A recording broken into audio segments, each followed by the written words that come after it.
ये हमारी भारतीय संस्कृति को लेकर प्रेम है, उत्साह है, हमारे कल्चर का क्रेज है जो पूरी दुनिया में एक्सपोर्ट हो रहा है। वहीं रूस में प्रधानमंत्री नरेंद्र मोदी ने रशिया पहुंचते ही सबसे पहले रूस के राष्ट्रपति व्लादिमीर पुतिन से उनके सरकारी आवास नोगो ओग्रियोवो के एक निजी मुलाकात के दौरान वो तस्वीरें देखने को मिली जहां पर उनकी ये मीटिंग हुई और यहां पर वेलकम किया पुतिन ने नरेंद्र मोदी का। एक बार फिर से गले मिलते हुए वो तस्वीरें आपके सामने हैं जब वेलकम किया गया व्लादिमीर पुतिन द्वारा प्रधानमंत्री नरेंद्र मोदी का वहां पर पहुंचने के साथ ही। इससे पहले आपको एयरपोर्ट की तस्वीरें भी याद होंगी जहां पर गार्ड ऑफ ऑनर दिया गया था प्रधानमंत्री नरेंद्र मोदी को और सीनियर डेप्यूटी पीएम पहुंचे थे उनको रिसीव करने के लिए और उसके बाद मुलाकात की ये तस्वीरें, ये कॉन्वर्सेशन की तस्वीरें जिसमें व्लादिमीर पुतिन कहते हैं कि मुझे आपसे मिलकर खुशी हुई है। मॉस्को के बाहर सरकारी आवास पर चाय के दौरान दोनों ही राष्ट्राध्यक्षों के बीच एक अनौपचारिक बैठक के दौरान मोदी ने अपने देश में हुए हालिया चुनावों को याद करते हुए कहा कि भारत के लोगों ने उन्हें मातृभूमि की सेवा करने का मौका दिया है। इस पर पुतिन ने कहा, आपने अपना पूरा जीवन भारतीय लोगों की सेवा में समर्पित कर दिया है और वो इसे महसूस कर सकते हैं। प्रधानमंत्री मोदी ने मुस्कुराते हुए जवाब दिया और कहा, आप सही कह रहे हैं, मेरा एक ही लक्ष्य है, मेरा देश और इसकी जनता। प्रधानमंत्री नरेंद्र मोदी ने रूस के मॉस्को में प्रवासी भारतीयों से भी मुलाकात की, यानी कि इंडियन डायस्पोरा से, और रूस को अपना बेस्ट फ्रेंड बताते हुए कहा है कि वो रूस के साथ भारत के संबंधों के कायल रहे हैं। साथियों, मैं दशकों से भारत और रूस के बीच जो अनोखा रिश्ता है उसका कायल रहा हूं। रूस शब्द सुनते ही हर भारतीय के मन में पहला शब्द आता है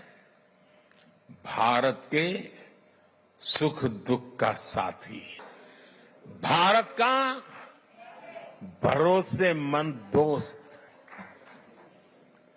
हमारे रशियन फ्रेंड्स इसे द्रुजबा कहते हैं और हम हिंदी में इसे दोस्ती कहते हैं। प्रधानमंत्री नरेंद्र मोदी ने राष्ट्रपति व्लादिमीर पुतिन के साथ आज द्विपक्षीय वार्ता यानी कि बायलैटरल टॉक भी की और इस वार्ता में वो बात भी कही जिसके लिए पश्चिमी देश कल से बेकरार नजर आ रहे थे। प्रधानमंत्री नरेंद्र मोदी ने यूक्रेन जंग का जिक्र करते हुए कहा कि बम, बंदूक, गोलियों के बीच समाधान और शांति वार्ता सफल नहीं होती और इसीलिए हमें वार्ता के माध्यम से शांति के रास्ते अपनाने होंगे। कल आपने मुझे अपने निवास स्थान पर बुलाया और एक सच्चे दोस्त के रूप में कल शाम हमने करीब 4-5 घंटे तक साथ रहे, अनेक विषयों पर हमने बातें की और मुझे खुशी हुई कि यूक्रेन के विषय में हम दोनों अपने अपने विचार खुले मन से, विस्तार से हम उसकी चर्चा कर पाए और बड़े आदर के साथ एक दूसरे के विचारों को हमने सुनने समझने का प्रयास किया। पीएम मोदी ने इस मुलाकात में उस तेल का भी जिक्र किया जिस पर अमेरिका ने कई तरीके के सैंक्शंस लगा रखे हैं। पीएम मोदी ने रूस के राष्ट्रपति व्लादिमीर पुतिन से कहा कि पेट्रोल और डीजल को लेकर यानी तेल को लेकर जो आपका सहयोग है वो सराहनीय रहा। भारत रूस तेल समझौते से बाजार में स्थिरता को बनाए रखने में कामयाब हुआ है। पीएम मोदी ने कहा कि मुझे विश्वास है कि आने वाले सालों में हमारे संबंध और भी मजबूत होंगे।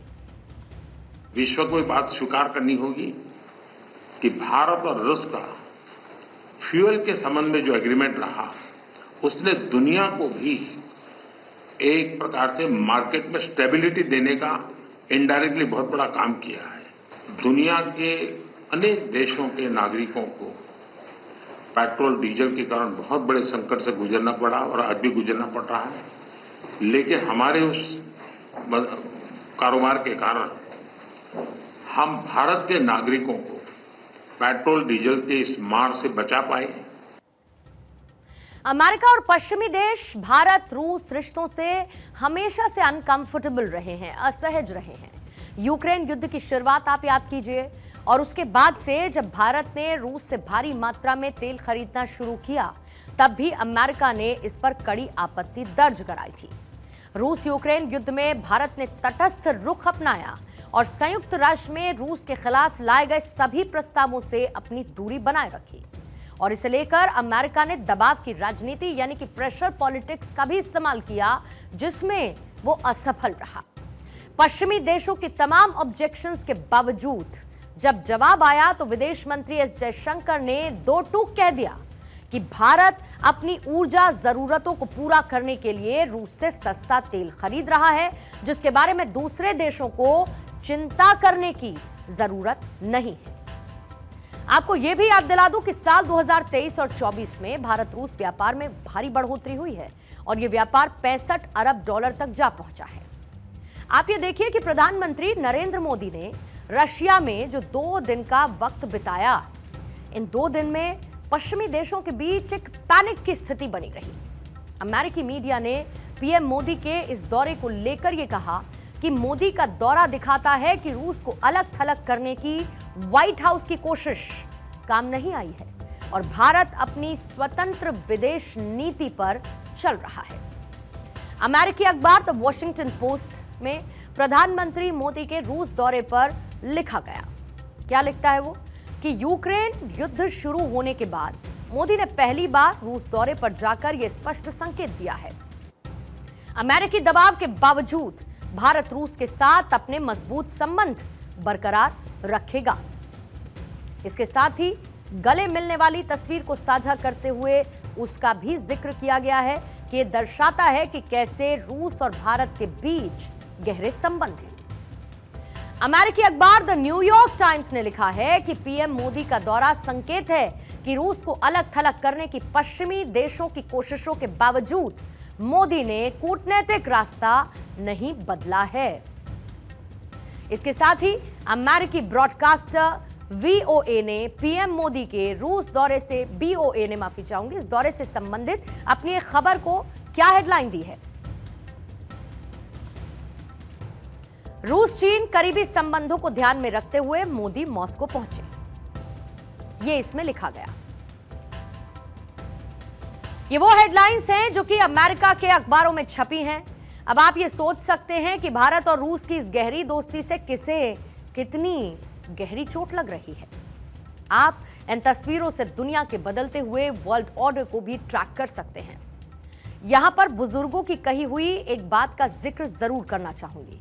जहां पर हमारे देश के बुजुर्ग ये अक्सर कहते हैं कि जल्दबाजी का काम हमेशा नुकसान देने वाला होता है, और आज यही बात हम यूक्रेन के राष्ट्रपति वोलोदिमीर ज़ेलेंस्की को भी कहना चाहते हैं। दरअसल पीएम मोदी और पुतिन की मुलाकात से ज़ेलेंस्की काफी नाराज नजर आए, लेकिन अगर वो अपनी नाराजगी जाहिर करने से पहले थोड़ा सा पेशेंस रख लेते, थोड़ा सा ठहर जाते और पुतिन के उस खुलासे का इंतजार करते तो कितना बेहतर होता।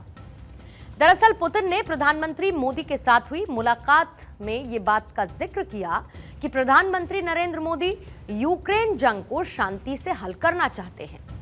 और वो ये बात हमेशा मुझसे कहते हैं।